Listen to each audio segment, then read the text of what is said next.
So is Britain passively tolerant, as David Cameron puts it, on extremism? Joining us live from Westminster to discuss this, Jonathan Russell from the Counter-Extremism think tank, the Quilliam Foundation, and Mohammed Khalil is an advisor to the Metropolitan Police who joins us live from High Wycombe. Gentlemen, a very good afternoon to both of you. Mohammed Khalil, if I can start with you.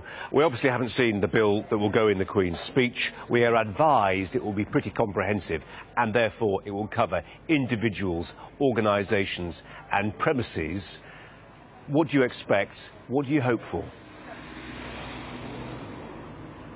Well, it's not come totally unexpected, this particular bill, but what has surprised observers is the speed of it. It's come through very, very fast, shortly after the Conservative government has been elected.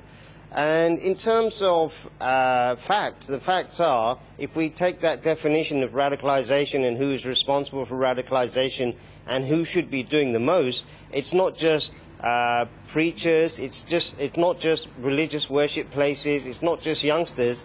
We forget that one of the biggest areas of concern now is under the government control, and that is prisons.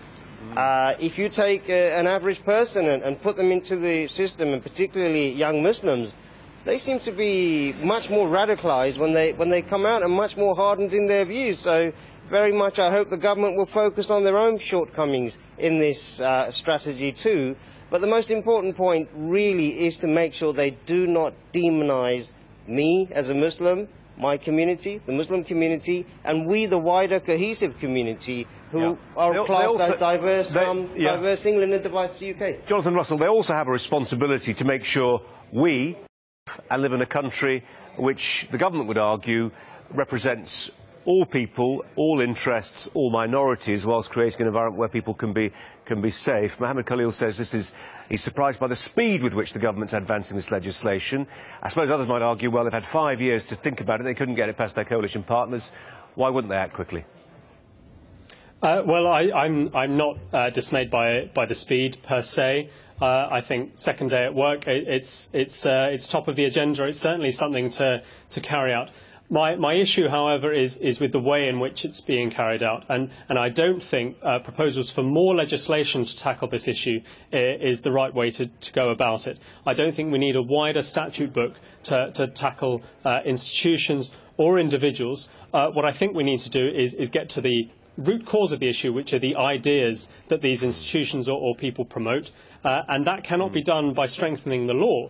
That can be done simply by seeing it as a social issue and by engaging civil society to do some of this. Ideas, Mohammed Khalil, are advanced through words, aren't they? Images, yes, too, but words principally. And that's why this debate about what is hate speech and what's free speech matters quite so much.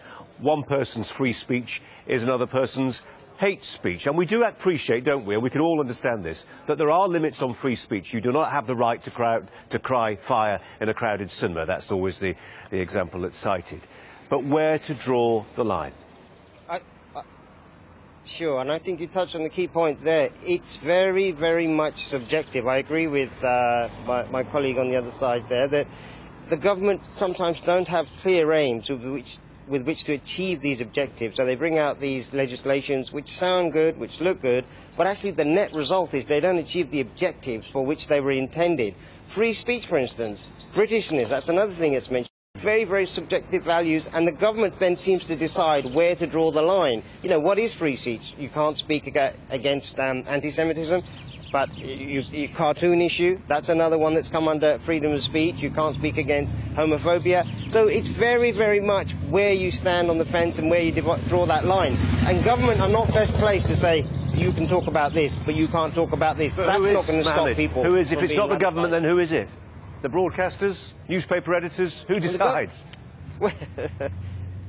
It is a combination. The government have acknowledged they alone cannot do this. They've acknowledged that. It needs everybody to be involved in the process, and we keep highlighting the role of the community. It's very important for the community to be involved in this, but if you keep demonising that community, if you keep bringing legislation to punish that community. At the moment, we've got a mother who assisted the police with her son who was radicalised, was in Syria, now in Birmingham, and now she's saying, do not cooperate with the police at all. These things don't help when you try and ask for help from various sections of the community and then you harshly punish them. It needs to be a joint effort with everybody involved with one objective in mind, which is how can we make our streets safer. Jonathan Russell, you were keen to come in then. What was the point you were going to make? Yes, I'd say that I'm sure the intention of this is not to demonise communities. But what I'd like to see from the government is them setting the strategic direction for this policy area. I'd like to see a robust counter-extremism strategy that does not fall back on writing more laws, but instead suggests guidance for our institutions, for our communities, to work out how we can work together as a civil society to tackle this. I think also it must be said that if the debate is between national security and civil liberties, between counter-terrorism and human rights, we must get over the point that human rights are not an obstacle to effective counter-extremism. They are an effective weapon in our armoury to really effectively counter extremism. And Jonathan, you mentioned, or rather Mohammed mentioned, prisons. You mentioned institutions. Is there a danger, do you think, given the track record we've seen of radicalisation being rife in our prison system, Jonathan, that that's an area which the government needs to really concentrate on? Absolutely. I think it's the #1 issue in the next 5 years. I think with Syria as a and you're speaking here for the Quilliam Foundation, taken very seriously in Whitehall for its views on this. You're saying it's the #1 priority, are you? Yes, I think prisons are the #1 priority, and I'll tell you why. First off, with a legislation that has expanded over the last 10 years to make ever more things terrorism-related offences, and with Syria as a focal hotspot for people looking to commit these terrorism-related offences, I think our prisons are going to be ever fuller with those who are in prison for these things. And yet, still at this point, we don't have answers to the key questions about whether we isolate these guys from the rest of the prison population or whether we try to integrate them. We also don't have a robust strategy for de-radicalising them, for assessing their ideological vulnerabilities, and then for rehabilitating them and reintegrating them into British society afterwards. I fear that if we don't act now, our prisons could become a net exporter of terrorism over the next 5 years, certainly over the next decade.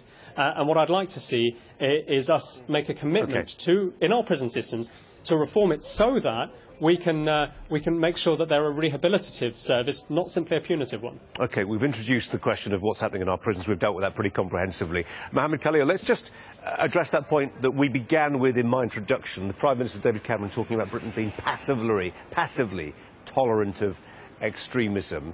I'm guessing you would not share that view, but what do you think he's been passively tolerant of extremism? Sure. Well, I'm guessing that we've allowed platforms for hate preachers to, if you like, spit out their poisonous ideology and influence youngsters. I think that is probably the government's point of view. However, what they failed to factor in is from the community's perspective, it's slightly different. And as my colleague has said, unless you start to understand the root causes of these issues, unless you start looking at the real issues, and one of the major players in this whole equation is the government themselves, unless they're willing to change, unless they're willing to look at things like foreign policy, we won't get any changes. So the government is trying to put a plaster on by saying, well, we won't allow that speaker to speak, we won't allow this premises to be used. The internet, you're not going to be able to block out. Those messages will still get through. And we need to look at why is it that last year there was 500 people it's purported to be in Syria. This year, estimates are around about 2,000 plus. The policy, whatever it is not working. No. It's not working because the figures are going up. So the government needs to look at that. And I think their policy, what they're trying to do, is likely not to achieve the result of which we all want, which is to cut down people going to Syria, youngsters being affected by extremist ideology, but then they need to address those root causes, which foreign policy they won't acknowledge is a major factor amongst other factors such as not integrating into society, identity problems, ethnic minorities now being disproportionately thrown in prison, not able to get jobs, etc. All these factors have to be considered in the wider equation to get to the final solution, which they're not willing to do. I'm afraid we've got to leave it there, gentlemen, but we appreciate your contribution today, Mohammed Quilliam and Jonathan Russell. Thanks both very much indeed.